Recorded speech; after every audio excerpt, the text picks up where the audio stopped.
name is Ann Sermons Gillis, and I have been interviewing members and staff and friends of Unity of Charleston.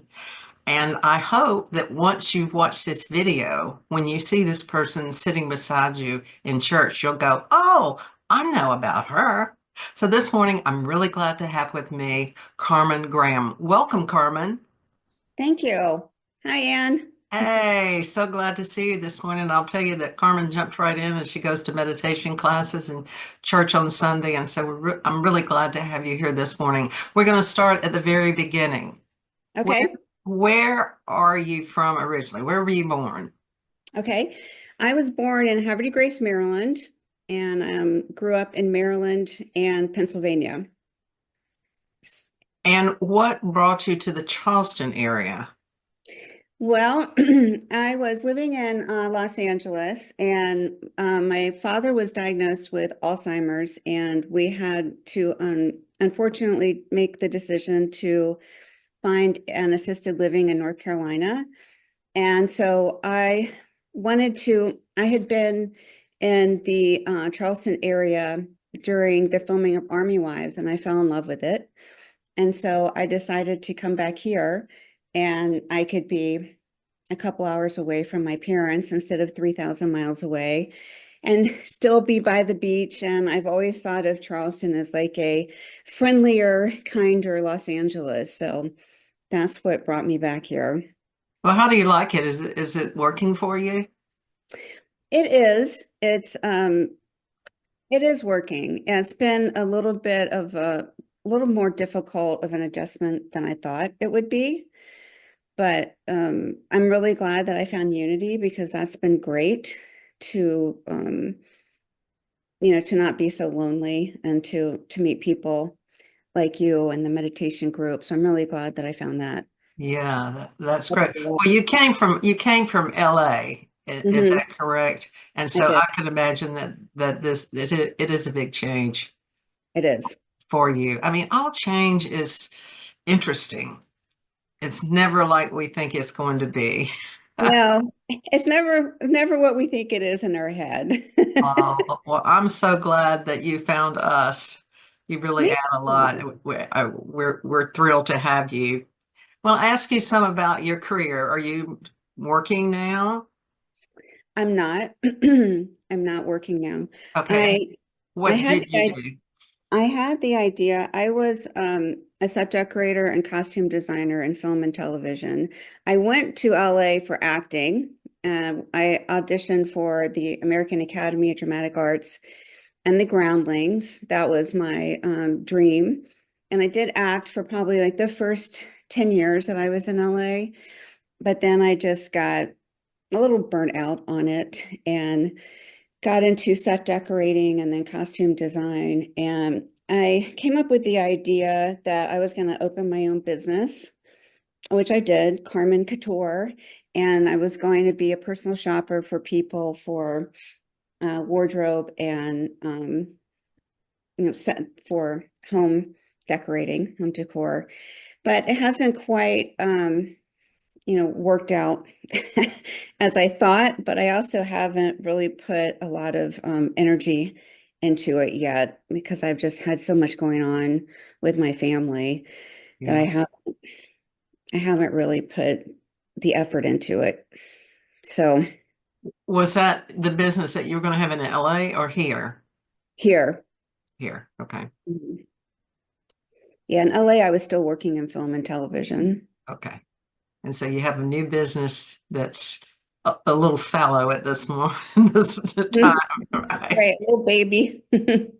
Well, could you give us the Reader's Digest version of your spiritual search? Like, how did it start? What were you doing? How did it evolve? Sure.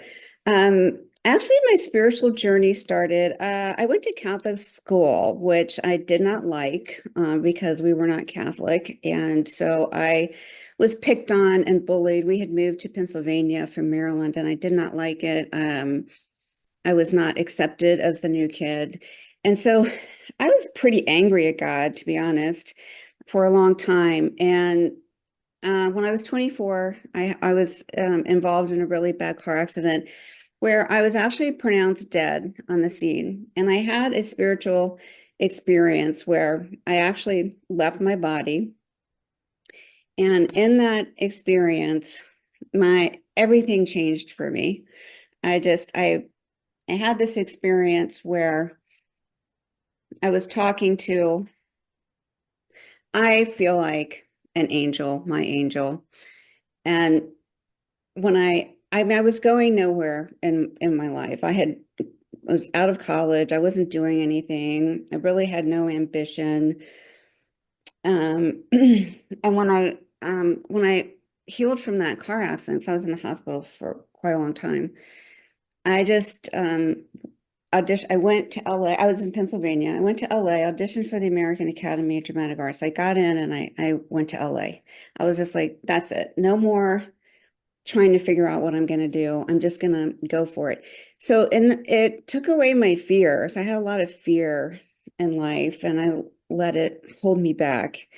And that was the beginning of my spiritual journey. And when that happened, I started seeking out books like Florence Scovel Shinn, Your Word is Your Wand, and all of her writings. And I really just kind of jumped into um, soaking up everything I could learn about, spirituality and the meaning of life. And that's really how my journey started. Well, I want to go back to your near-death experience. And you said Okay. after that you didn't have the fear that you have. What was it about that experience that left you feeling calm and more peaceful? It was just, it was, it was just a feeling of everything's going to be okay. I know that um, death is not the end. I used to be incredibly afraid of death. And I was really sick as a child all the time. And I used to be incredibly afraid of dying. And I didn't have a lot of faith that there was anything on the other side. And when that happened, it was like, all right, there is something on the other side. And not only is there something on the other side, it was incredibly beautiful. And I didn't really want to come back. Like I was kind of bummed when I woke back up in the hospital. One, I was in a lot of pain. I had a lot of healing ahead of me. And so it was just this knowing, this feeling, this presence that was with me that was so peaceful and so loving, that it was just, I want to meet that presence again. Well, as you talk about it, it's almost contagious. I can almost feel a little whiff of that peace and calm come over to me. So thank you so much for that. You're welcome. Well, I think I remember that you went to a spiritual center in California, which was, I went to I went to the Buddhist center. I studied Buddhism and I went to transcendental meditation, which I loved. That just really clicked for me. And I still do TM meditation today. And I love it. And that so I studied a lot of different things. I was just really curious and I went to a lot of different services, like Hinduism and Buddhism, and um, I just wanted to see what they were all about. I had a Jewish boyfriend, and I would go to temple with him. I was just fascinated with, what do other people believe in, and and I still am fascinated by that. Like what do other like what it was because I grew up with a very Christian family. It never dawned on me until that experience, until going to LA, that other people exist, like other beliefs exist, and it just really fascinated me. so you were already deep into metaphysics and to what is beyond. Hmm. before you moved to the Charleston area. So, how did you find unity?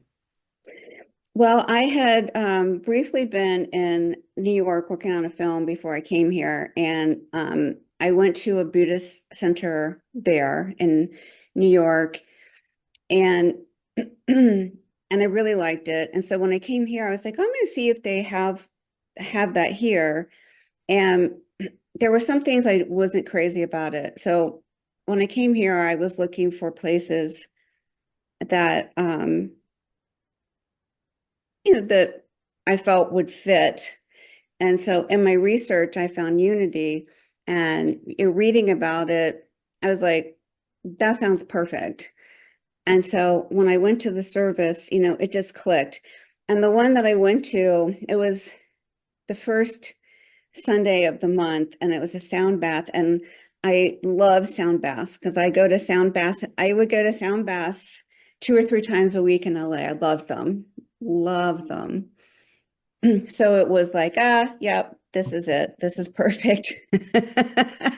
And you were speaking and you were talking about prosperity. So it was Oh. like, oh, I love this woman. I love this. This is perfect. Oh, that's right. I do remember. I remember you talking to me and saying I needed to hear that, or I wanted to hear that, something like Yes. that. Oh, that is that's super. Well, could you give me what your philosophy of life is in just a few sentences, maybe kind of the guiding principles for your life? Well, I would say I thrive. I don't always succeed at this, but I really try to do the four agreements, not taking things too personally, trying to be kind to others, being my best. And I don't know if this is one of the four agreements. I haven't read it in a while, but if I'm wrong, apologizing.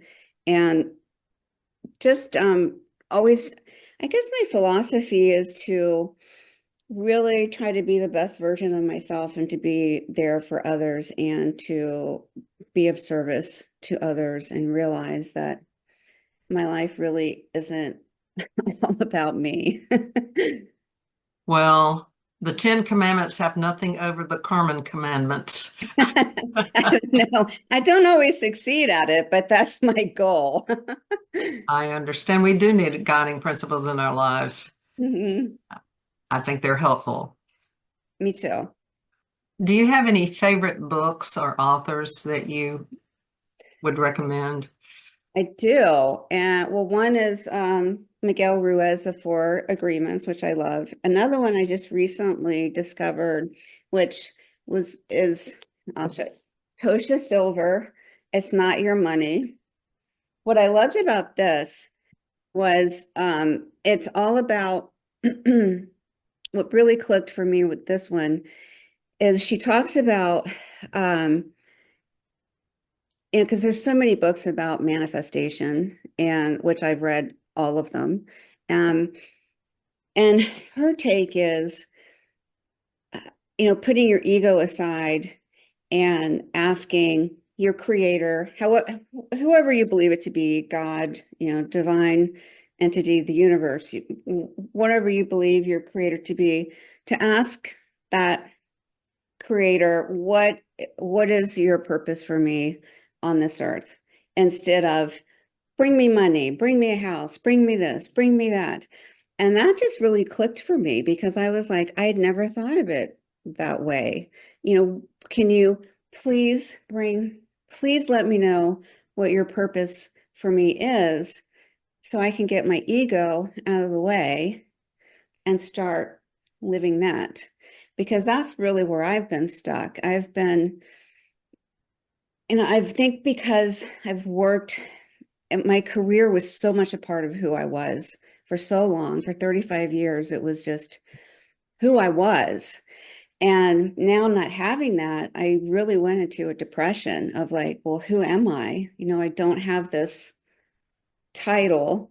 Um, and I'm, not really around people or on set anymore. And I'm not in this community anymore. And who am I now? And so when I read this book, I was like, oh, life isn't about any of that. It's about why am I here? What is my purpose?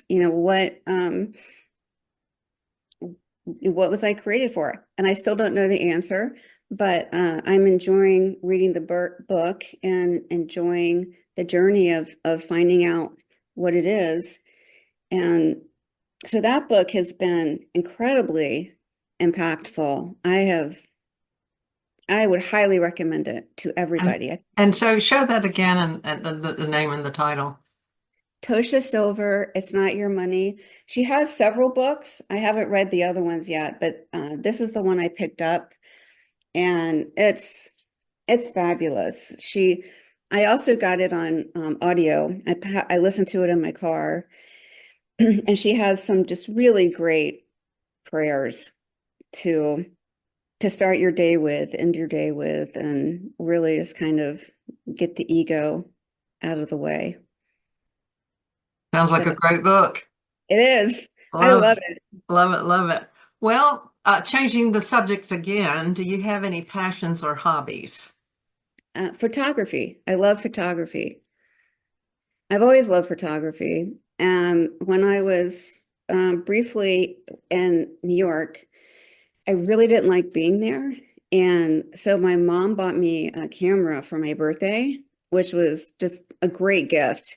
And while I was there, I decided to go to the New York Institute of Photography and get trained because digital cameras are so different, than because she gave me this digital camera and I had no idea how to use it. I was just like, I'm used to the old, you put film in it, Right.